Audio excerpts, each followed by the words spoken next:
Good morning, student. In my last lecture, I explained the topic of 10th standard subject science, chapter number 1st, chemical reaction and equation, in which we studied about the displacement and double displacement reaction. Okay. So today I am going to take the new topic, that is a exothermic and endothermic reaction. So you can see here, beta, the standard 10th subject chemistry, chapter first chemical reactions and equations. Topic है बेटा हमारा exothermic and endothermic reactions. Okay, तो come on this one, this is the 4 type of the reactions. In my yesterday lecture I explained the third type of reaction, that is the displacement and double displacement. Now I am going to explain the 4th type of reaction, that is exothermic and endothermic reaction. You can see this one, I am going to underline this one बेटा, आप देख सकते हो, exothermic and endothermic reactions. Okay बेटा, ये हमारी है 4th type. So today I am going to take this one. बेटा एक्सोथर्मी जो एंडोथर्मिक रिएक्शन है, this is also comes under the category of type of reaction. Exothermic reaction की अगर हम बात करें, एक्सो और एंडोथर्मिक रिएक्शन, ये दोनों की दोनों रिएक्शन जो होती हैं ये डिपेंड करती हैं mode of heat, which type of mode your heat is released. कौन सी मोड में आपकी हीट जो है वो रिलीज़ हो रही है कि एब्जॉर्ब हो रही है, राइट. आपने देखा होगा मोस्टली ऑल रिएक्शंस में सम टाइम कुछ रिएक्शंस में हीट रिलीज़ हो रही होती है, और in some reaction there is a absorption of heat. कईयों में हीट एब्जॉर्ब हो रही होती है, एनर्जी एब्जॉर्ब हो रही होती है, कईयों में एनर्जी या हीट रिलीज़ हो रही होती है. तो on the behalf of that one, उसके बेसिस के ऊपर I am going to explain these 2 type. One is your exo and endothermic reaction. So beta, you can note down depending upon whether heat is evolved. Evolved की जगह बेटा आप और word भी use कर सकते हो. You can use the word here released. Released. Okay. This is an easy word for you and it's also easy to learn. So beta, heat is released या फिर इवॉल्व. रिलीज़ होता है निकलना, जब हमारी उसके बेसिस के ऊपर अगर हमारी हीट रिलीज़ हो रही है या एब्जॉर्व हो रही है ड्यूरिंग द रिएक्शन, उसके बेसिस के ऊपर we have a 2 type. One is your exo and endothermic. So you can note down this one depending upon whether heat is released और एब्जॉर्ब्ड. बस ये 2 टर्म्स माइंड में रखनी है बेटा, हीट रिलीज्ड और एब्जॉर्ब्ड ड्यूरिंग द रिएक्शन. उसके basis के ऊपर the reaction can be exothermic और endothermic. Okay, now I am taking this one. Firstly I am going to define firstly exothermic reaction. अब मैं exothermic reaction define कर रही हूँ. exothermic reaction की बात करें, exo का मतलब ही आपने माइंड में रखना है. exo मतलब होता है बेटा that is released. क्या होता है? रिलीज, जिसमें हीट हमारी रिलीज हो रही हो, उसको हम बोलेंगे एक्सोथर्मिक. तो आप सिंपली बोल सकते हैं the reactions in which that are occurring by the evolution. Evolution की जगह मैंने क्या वर्ड बोला आपको? Release word. You can use a word release. Release of heat, यहाँ पे बेटा हीट हमारी रिलीज हो रही हो, ऐसी रिएक्शंस उनको हम बोलते हैं एक्सोथर्मिक रिएक्शन. ओके, और जितनी हमारी सारी की सारी कंबशन रिएक्शंस होती हैं वो हमारी एक्सोथर्मिक होती हैं. ये भी आपने साथ में माइंड में रखना है. Your all combustion reactions are exothermic. Why it is exothermic? Because in your combustion reaction there is always will be releasing of heat, क्योंकि इसमें भी क्या होती है बेटा, हमेशा रिलीज होती है heat. That's why it come under the category of exothermic reaction. Okay, अब कंबशन रिएक्शन होती क्या है वैसे पता है? नहीं, सम स्टूडेंट्स को बेटा पता नहीं है कंबशन रिएक्शंस क्या होती है. कंबशन रिएक्शन हम उसको बोलते हैं जिसमें हमारा 1 gram substance that is completely warned, जो कम्प्लीटली वर्न्ड हो जाए.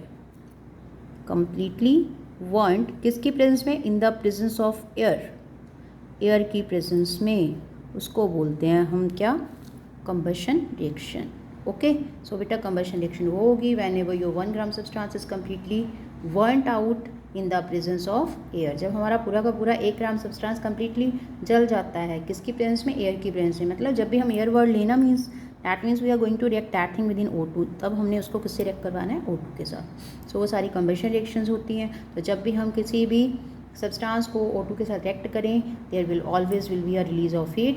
That's why it is a exothermic reaction. That's why your all combustion reactions are exothermic. Okay, one more definition you can note down, ये simple way में बेटा, in which heat is released, क्योंकि evolution का word मैंने अभी बताया था आपको, एवोल्यूशन का मतलब ही क्या है, एवोल्यूशन का मतलब होता है रिलीज, तो वहाँ पे आप सिंपली लिखते हो हीट इज़ रिलीज, जिसमें हीट रिलीज हो रही है along with the formation of product, जब हमारा प्रोडक्ट बन रहा हो उसी टाइम हमारी हीट रिलीज हो रही हो, किस side, on your product side, उसको हम बोलेंगे exothermic reaction. Okay, now in daily life की बात करें बेटा, सो डेली लाइफ में हम बोल सकते हैं जैसे रेस्पिरेशन, जब हम सांस लेते हैं ना, respiration that is a exothermic process. वो किस तरह की प्रोसेस है, एक्सोथर्मिक। जैसे आप ऑक्सीजन लेते हैं, कार्बन डाइऑक्साइड क्या कर रहे हैं, CO2 रिलीज कर रहे हैं ना, so that is a respiration. So you can note down from your daily life. I have taken this example, respiration is an exothermic reaction. But in terms of chemistry, chemistry की बात करें, as we know in chemistry हम mostly बेटा elements की study करते हैं, so in that one I am going to take the example of exothermic on the basis of the element like that. I am taking here any metal, magnesium, magnesium का क्या कर रहे हैं, मैंने क्या बोला, कंबशन है, तो कंबशन मतलब O2 से रिएक्ट करवाएंगे ना, मैग्नीशियम को हमने O2 से रिएक्ट करवाया, then it will form magnesium oxide, along with that combustion reactions में क्या होता है, हीट रिलीज होती है, ये भी बताया था आपको, तो इसमें हीट रिलीज हो रही है, that's why it comes under the category of exothermic. Okay, after there is need to do the balancing of that, because here it is existing in skeleton form, ये स्केलेटन फॉर्म में है क्योंकि unbalanced है। Okay, अब इसको balance करेंगे तो magnesium 1 है बेटा रिएक्टेंट साइड, इस साइड भी 1 है, then it's okay. Oxygen come on the next element, oxygen कितने हैं हमारी रिएक्टेंट वाली साइड, 2 हैं, but whenever you see this oxygen on your product side, here it is 1, so I have to make it 2 firstly, that's why I am going to multiply this MgO within 2. Now your oxygen becomes 2. Okay, that means your oxygen are balanced on both sides, but along with that magnesium is unbalanced. Product side magnesiums are 2, but on your reactant side there is 1, that's why I am going to multiply magnesium within 2 on your reactant side also.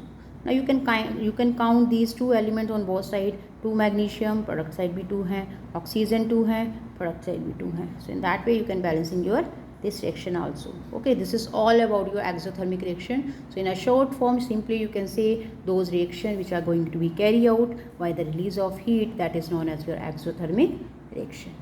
Okay, now I am just holding the camera, you just have to take the screenshot.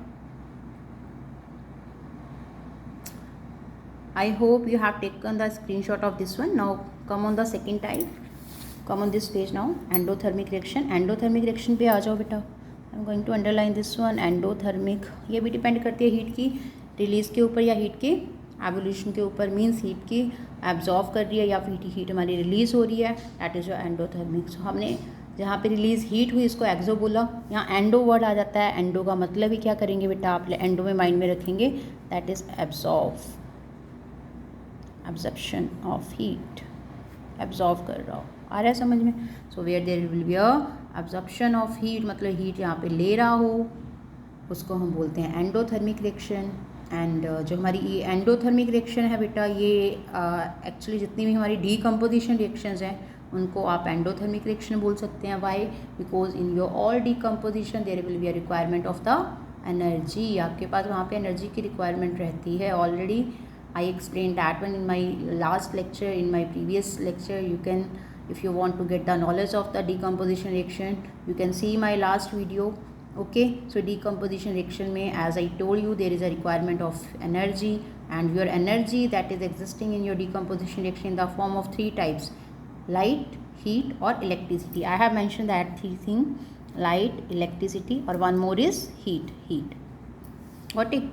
That is called your decomposition reaction. इसमें हमारी energy जो है require होती है। तो हमारी endothermic में भी तो क्या हो रहा है, एब्जॉर्प्शन ऑफ एनर्जी हो रही है, डैट मीन्स हमारी जितनी की सारी डीकम्पोजिशन रिएक्शंस क्या होंगी, एंडोथर्मिक। एक्सो में बेटा जितनी भी कंबशन रिएक्शंस है वो एक्सोथर्मिक होती हैं। Same like that all decomposition reactions are endothermic, क्योंकि वहाँ पे भी क्या होता है, as there is need of the, there is a requirement of the energy, that's why your endothermic reaction it is. Okay, from the daily life I am going to take the example of this endothermic. Firstly you can note down the definition of endothermic beta, which occur by the absorption of heat oblique energy, जो कि किस form में exist कर रही है, light और electricity की form में, that are called endothermic reaction. Okay, and already I explained this one from the daily life. I have taken photosynthesis. Photosynthesis हमारी एग्जाम्पल है किसकी, एंडोथर्मिक प्रोसेस की. आपने देखा होगा फोटोसिंथेसिस में प्लांट्स अपना खाना खुद बनाते हैं by using sunlight and the chlorophyll that are present in the leaves. Okay, so you can take that example from the daily life for your endothermic reaction. Okay, now I'm going to take the other example in the terms of the compounds.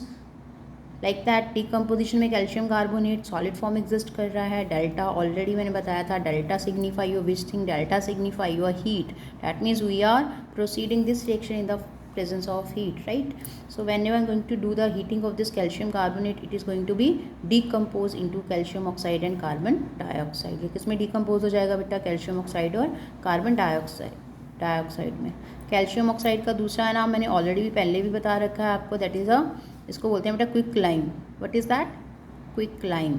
Mind में रखना है, ये question भी आता है हमें exam में. What is the chemical name of this calcium oxide, then you have to say quick lime. ये क्विक लाइम बेटा इसका केमिकल नेम है. ओके, कैल्शियम कार्बोनेट का केमिकल नेम क्या होता है बेटा, limestone. Just have to keep this one also in your mind कि लाइमस्टोन जो है वो किसका फॉर्मूला है, कैल्शियम कार्बोनेट का. Okay, so you can see here ये कंपाउंड था हमारा जो डिकम्पोज हुआ कैल्शियम ऑक्साइड और कार्बन डाइऑक्साइड में. That's why it is a decomposition reaction. और बट यहाँ पे तो हम एंडोथर्मिक पढ़ रहे हैं.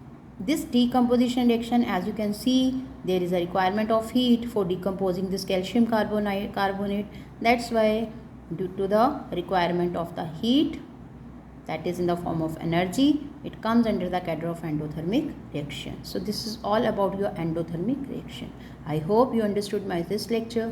Okay, still if you have any doubt in my this lecture, you can ask your doubt in the comment section. Okay. So within that I'm going to finish my this lecture and see you in the next lecture, in which I will explain the 5th type, in which we will study about oxidation and reduction reaction along with the redox reaction. Okay, so thank you beta, thank you.